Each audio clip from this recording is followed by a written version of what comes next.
9e jour à Disney World. Aujourd'hui, on découvre le Topolinos Terrace au Riviera Resort et on va faire un petit plongeon à Typhoon Lagoon.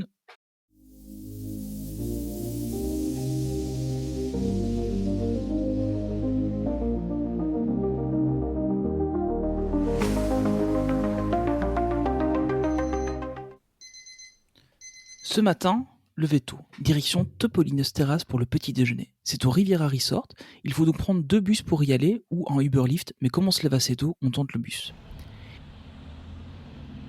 Direction Epcot qui est assez près de l'hôtel. Une fois en place, on se rend compte qu'il n'y a pas de bus pour aller au Riviera Resort, mais qu'il faut prendre le Skyliner qui est de l'autre côté d'Epcot, ce qui nous ferait perdre pas mal de temps et une entrée à Epcot. On décide donc de prendre un lift à Epcot plutôt que depuis notre hôtel.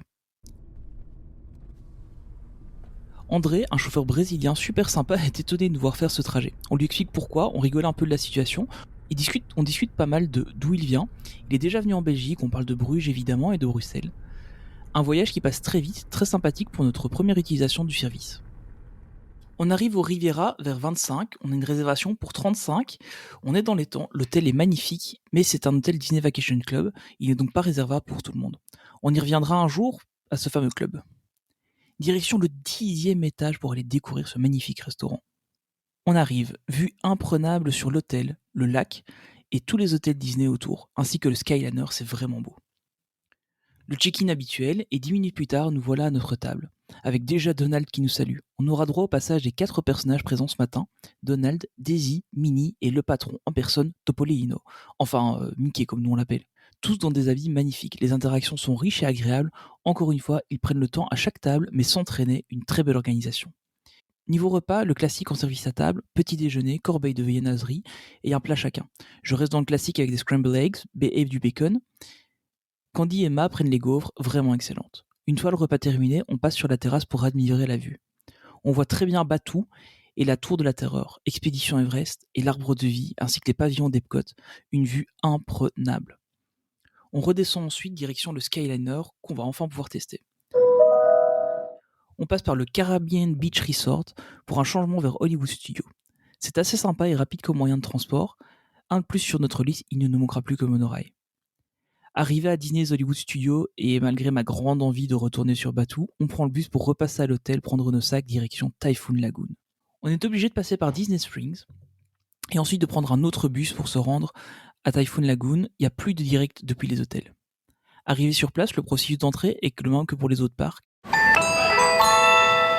Magic Band et empreinte, on se dirige vers les vestiaires et casiers. Ces derniers sont payants 10 à 15 $ la journée selon la taille. On en prend un 15 $ avec les chaussures et les sacs, il nous faut bien ça. On attaque par la piscine principale qui est énorme, et à peine dans l'eau, on se prend déjà une super vague. On est loin des vaguelettes des piscines à vagues qu'on connaît ici en Belgique ou en France. Ici, c'est une bonne grosse vague qui vous envoie valser. On en fait quelques-unes, puis direction la Lazy River. J'ai toujours eu du mal avec ce concept, mais en fait, c'est hyper agréable. On descend un peu plus loin pour attaquer nos premiers toboggans, super sympa à faire. Puis on teste les grosses bouées à plusieurs avec une attraction dont l'histoire est liée à la Société des Explorateurs, mais ça, on en reparlera un autre jour. Encore quelques piscines et toboggans et on part en quête d'un repas. Une fois pris, retour à la Lazy River, mais vers la fin de notre tour, on nous demande de sortir. Le parc ferme à cause d'un orage qui arrive. On récupère des serviettes qui sont gratuites pour les résidents de l'hôtel, il faut les demander à la boutique. On se sèche et retour à l'hôtel. On en profite pour ranger un peu la chambre, tout mettre à sécher et se détendre un petit peu. On commence à sentir un peu la fatigue accumulée. Ensuite, direction le Fourth Court, rien de particulier, si ce n'est que nous sommes tombés sur une caste française qui est là en job d'été et qui nous demandait comment était l'hôtel pour ses parents qui doivent venir à l'Argent bientôt. Ensuite, petite balade dans l'hôtel, on croise 2 écureuils, on voit l'endroit où sont projetés les films le soir et on rentre à la chambre. Finalement, ça a été une journée plus relaxe que prévu avec notre séjour au Typhoon Lagoon un peu écourté, mais c'est pas plus mal vu la fatigue qui commence à se faire sentir.